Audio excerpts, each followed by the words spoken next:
To make it really plain, in this article, what she is basically saying is that Kamala Harris is not Asian enough.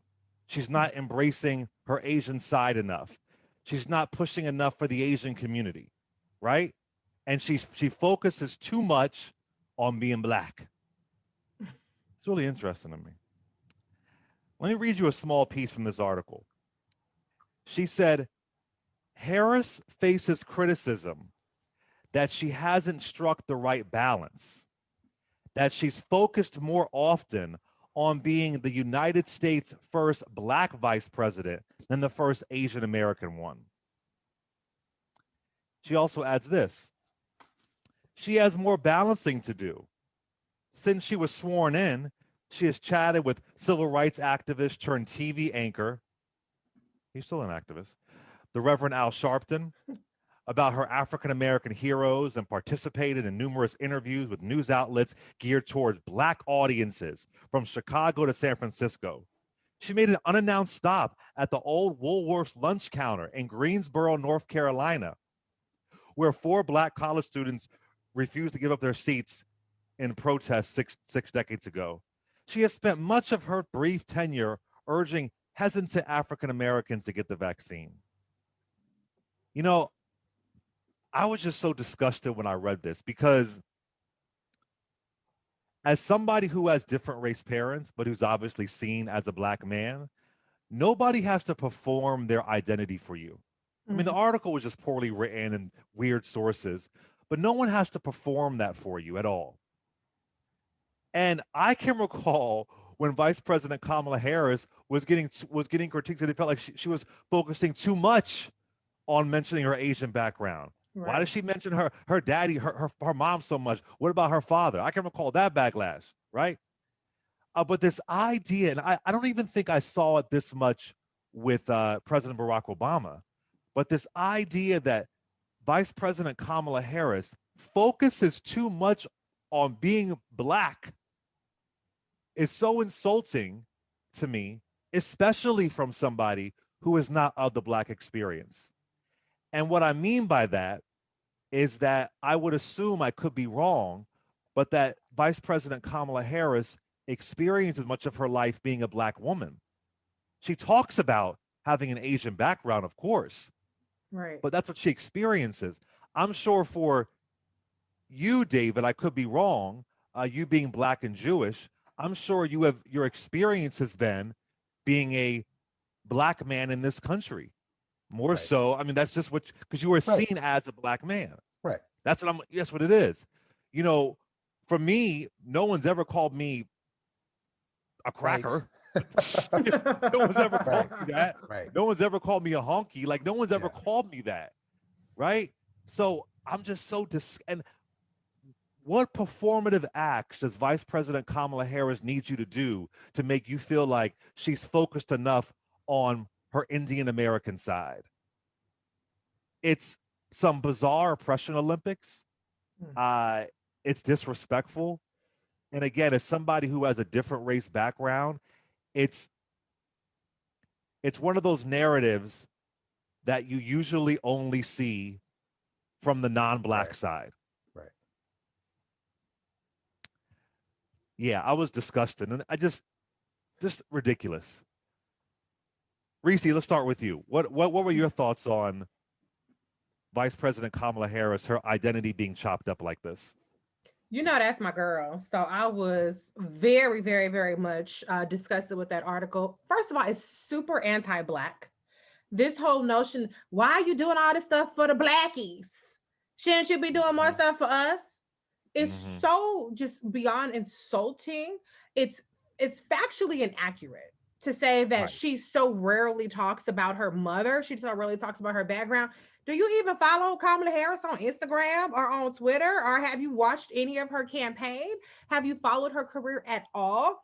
She has decades of ties with the AAPI community going back to her days as being district attorney in Right. San Francisco, and the advocacy that she did around immigration and around different communities Right. in San Francisco. So this whole notion, okay, let me go to this. I'm really sick of people treating um Kamala Harris's Vice President Kamala Harris's biography as though it's just her ties to these communities are just a biographical convenience. For instance, they act like her going to Howard or her being an AKA is a biographical convenience for her being considered black when she ran for president. That is who she is. Her having an Indian mother and being very proud of that and speaking about her heritage very frequently is not a biographical convenience that she uses for anecdotes to appeal to people when she's in a room with them. These are experiences that have informed her life's view, her life's work, her decades of advocacy and all of her roles and what she's doing right now. So it's just completely a reductive to each community that she comes from. And there's no competition. There's no competition between being black and being Asian or being Indian. And I'm trying to have this same conversation with black people as well when it comes to this COVID hate crimes bill that we're Mm, going to talk about as well. yes, we We're are. not in competition. This race and that race are not a competition with, well, you can only be this or you can only be that, or you have to show you're this, you have to show you're that. It's really, really, really ridiculous. And I'm sick of it. I'm really sick of it. Kamala Harris is a black woman. She has Indian heritage that she's very proud of. Those are not in competition with each other. They're not at the expense of one another. They coexist very well together, and she's proud of them. And to paint her as a victim or to paint her as some sort of opportunist or that she's being superficial with her ties to each community, it's just flat out wrong. It just shows of ignorance, and the framing of the article was bullshit. And I'm just too through with it. I'm too through with it. But I'm through black people saying she's not black enough. And Right. the last thing I want to say is I recall just a couple weeks ago I had to drag Senator Tammy Duckworth's ass because she was talking about how the Biden Harris administration doesn't have enough Asian nominees, even though I didn't hear her say jack shit when Neera Tanden was getting ripped all over the place by Bernie Sanders and all them and Joe Hmm. Manchin. And when Biden Harris administration presented to her, well, the vice president is also Asian American, she scoffed at it. She said it was Right. insulting to bring up VP Kamala Harris as an Asian American. So now y'all motherfuckers want to sit up there and talk about, well, she's not represented for us enough. She ain't Asian enough for us. And we're offended that she's not being more Asian when y'all rejected her when she's put up as a person who represents the Asian community. So y'all got to pick a side. Pick which one it is that you want to be Yeah, mad about. yeah, Okay? Wait, David, let me yeah. add this. This is really an important point. I thank you for bringing this up. You said that the article was really anti black. Also, what it does is it harkens back to this tragic mulatto narrative. Mm-hmm.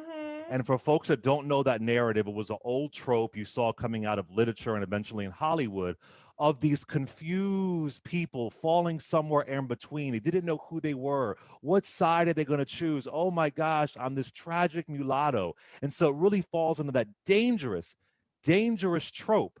So I agree with almost everything both of you said. I just am less mad about it. Okay.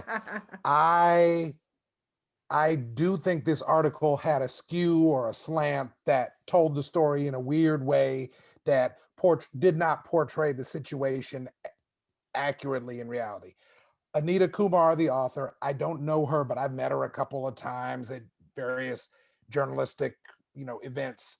I think she's a good reporter. I think she meant well. I think there's some interesting facts in the piece, and I think it's an interesting story. But the angle, as both of you said, gets the big picture wrong, I think. I try not to get into the sausage making of newspaper editing, but since I'm a newspaper editor, let me just pull myself over to the side and talk to Clay Nation listeners and say, this does happen. I edit more analysis pieces, not these kind of feature profiles, but it's the same thing. You get an idea, you assign it to a reporter. The reporter and the editor kind of try and tighten it up and tune it up. You look at your facts, you look at your narrative. Sometimes you hit the bullseye, sometimes you misfire and you got the facts right, but you told the story in the wrong way. And I think that's a little bit what's happening here. To the points that both of you were making. Um, everybody is themselves. Reese, you said this, and everybody identifies the way they identify. Both Clay and I are biracial. Clay doesn't typically identify as biracial. I do. We each have our own way of coming at the world and the way we want the world to come at us. And it's not for either one of us or anybody else to tell us how to do that. That includes Vice President Harris. I do think there's a difference between being half person of color, let's say black, and half white, Oh, versus there is. being Yeah. biracial when both of your halves are people of color, Yeah. because Right. There's a so much of difference. our racial discourse in this country is a black white Mm-hmm. binary. Right. So she's biracial, but person of color on both sides. Mm-hmm. Um, I think, and one of you said this, that in the same way that this article is portraying it as if there are some voices in the uh, Indian American community or the South Asian American community that are that want her to be more lean more toward her Asian American or Indian American side. You can imagine a situation where she was trying to, Asian it up real big, and people saying, "Oh, she's fake. She didn't grow up Asian." I want to be real clear to listeners. This is not a criticism, but I encourage people to go Google up the video of then Senator, now Vice President Harris, making dosas, an Indian dish, with Mindy Kaling, the Yeah. Indian Hmm. American actress. It's a delightful, charming, entertaining, very personable couple of minutes to watch on YouTube. But without any criticism, it's clear that then Senator, now Vice President Harris, isn't fully steeped in every little nuance of Indian American culture. As both of you pointed out, she identifies strongly with being African American. She went to Howard, aka she speaks of both sides of her heritage, but she has a relationship to each that is unique to her, and that's Mm-hmm. okay. And I do think there's a problem that article does not get at. Last quick point, Clay.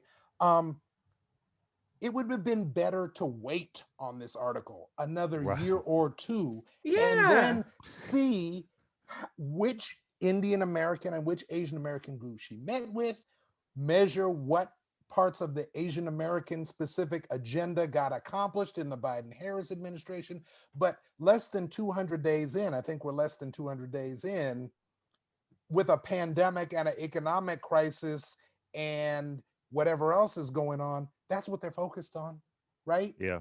That Right. and that right, they're going to rise and fall. We've said it a million times, all of us on the show, on getting checks in pockets, shots in arms, masks off faces, kids back in school, and people back in jobs. Yes, all of the things related to their diverse identities are important, but that's not how they're going to be judged when they come up for reelection 4 years from now. I, And I they I know also that. want to I also want to add, as far as you saying that you you know as far as what identity she is steeped in, Right. or how she was raised, or going to a HBCU. I want to be clear. For some people, it might be different, but for the majority of folks, there's no choice in that. Yeah. It's not like you're sitting back and you're saying, "I'm going to be black. I'm going to be." There's no choice in that. There's no choice in any the way that our racial identity is Of cultivated and course. developed. Maybe for the Mariah Careys of the world and the Tiger Woods of the world, maybe there Well, is. I can don't I can know. I speak as All the Mariah as the got it together. Go ahead. as the only over 50 on the panel here? Let me just say, part of it is generational. She's just a little bit younger than President Obama. She's just barely a baby boomer, almost a Gen X. Okay, Right. she's right in those mid 50s. The time she grew up in, the time President Obama grew up in, you didn't grow up biracial then the way you grow up biracial if you're, a 10 or 12 or 14-year-old now. Now, if you're black and Asian, you're just as likely to have a mixed race friend group of all people from all different perspectives.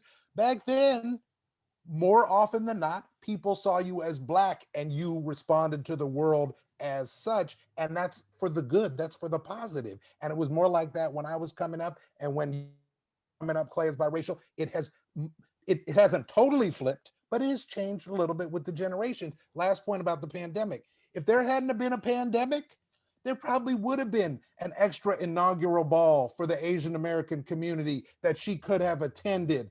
And I don't want to be stereotypical, but worn a sari too, or, displayed some other aspect of her Asian American cultural pride in a ceremonial way. But the inauguration was a bunch of people with masks on in the freezing cold. They didn't Right. have an Asian American inaugural ball or an African American inaugural ball. I would like to see them do a Diwali ceremony at the end of this year at the vice president's residence at the U.S. Naval Observatory. Maybe they will, maybe they won't. They'll have a Hanukkah. Her husband's Jewish. It's all a mix, and they got to do it their way. But let me add this too. I think, and I agree with you, David, when you say it's different when you have a black parent and a white parent versus a black parent and a Asian Both people parent. of color, right? Yeah, but I will say what is ultimately the difference is when you have a black parent. When you have a white parent and an Asian parent, it could be a lot more, you Blasian. No, a white parent and an Asian parent. Oh, it could be a lot more, yeah. much more ambiguous when you have a white parent and a Latin parent. Yeah. When there's a black parent in this country, for the most part, just the way that race operates in this country, it changes for the most part. Let's go to a call here. Let's go to Pat from DC. What's up, Pat? Hi, I agree with most everything you guys are saying. I'll just add this to the mix, though. Kamala Harris's mom was a Brahmin, which is a very high. And if anybody, any race or ethnicity is concerned about colorism, it's Indians. She was born a Brahmin, and I would guess that her marriage to a black man was not highly celebrated. I recall a story about how she was raised, and her mom purposely raised her as a black girl. Now, I don't know why that was, but I know that she said that. And the fact that this, I'm sorry? No, I said she does say that. Yeah, you're right. Yeah, and the fact that this Kumar lady, and Jason Johnson did comment that this was the same Kumar that gave a going away party. Sarah Huckabee Sanders. Yeah. So I don't know what that has to do with the mix, but you Right. you can put that in the mix as well. But the fact that she commented on Kamala, Vice President Harris, not being Asian enough, to me just reminded me of some of the stories and the articles I've read about the Asian culture just recently. Right? One in particular, when Isabel Wilkerson did that deep dive that she did about race, the caste system in America, yeah. as it looks like, all across the world. But it's a very complicated issue. Sure. But I think, as you said, Clay, she does not have to be to perform her race identity for anybody. And I think it was just tone deaf. The article was totally tone deaf. Thank you, Pat. And I would argue this too. Probably the reason why, and I've only interviewed Vice President Kamala Harris one time, but when we didn't talk about this, I didn't think there was a reason to. But part of the reason why I would think her mother raised her to know that she's a black woman is because she knew that's how her life was going to be. Yeah. And it would have been harmful to her to say, you're not black, you're really Indian, you're somewhere in between. The same thing that my mother did with me. She was like, listen, I can't always be there. You're being called the N-word at school. Right. And I can't always go there and go ballistic. This is who you are. This is who you are seen as. And if I teach you anything else, it may harm you. Just clean up one point I was trying to make earlier. Sure. And just because I don't want to be misunderstood, when I was talking about the video with Senator Harris and Mindy Kaling, when I said I didn't, you could see that she wasn't way dipped in Indian American culture. I didn't mean that as a criticism. I was thinking of it in the same way that I think of myself being Jewish. I'm right. Jewish, I identify as Jewish, but I'm not as all the way dipped in Jewish culture. If both of my parents had been Jewish, I didn't have a bar mitzvah. I didn't grow up with the religion. I'm culturally Jewish, but right. It's not the major pillar of my life. And that's all I was trying to. And that probably isn't how you experience the world either. Sometimes it is and sometimes it isn't. But the point is, right, it's like there are degrees, and the point is everybody brings what their experiences to the table. To the caller's point, absolutely. South Asians definitely have a color thing going on within their dynamic in a similar way that Black people frequently do. You know, there's a caste system in India, but there's also just people. There is a bias often in times in favor of lighter skinned South Asians, and there's Mhm. lighter skin privilege there, just like there is within the Black community. I don't think that's really what's at play with Vice President Harris. I think it's more about the cultures and the balancing act, but the color is absolutely right. Reese, we're going to go to a break, but close us out on this conversation. Here's the thing. Your personal opinion can be that Kamala Harris is not black enough or Kamala Harris is not Asian enough, Right. but there are things that are indisputably true. Number one, she does not under any circumstances hide her background as a black woman and a woman from that's a daughter of Indian immigrant parents of Indian heritage. She is very, very, very clear about her roots and how she identifies herself. That's number one. Number two, she is very clear and she's very purposeful in how she represents in terms of policy prescriptions, in terms of actions, in terms of receipts for each community. And it's not in competition in terms of her work for the AAPI community and her work for the Black community. There are decades of receipts on this. And so if you don't think that Kamala Harris is Black enough, that's not accurate, but that's your opinion. You're entitled to it. But don't sit up there and say she doesn't do anything for Black people, and don't sit up there and say she doesn't do anything for the AAPI community, because both of those statements are objectively and quantitatively false, period.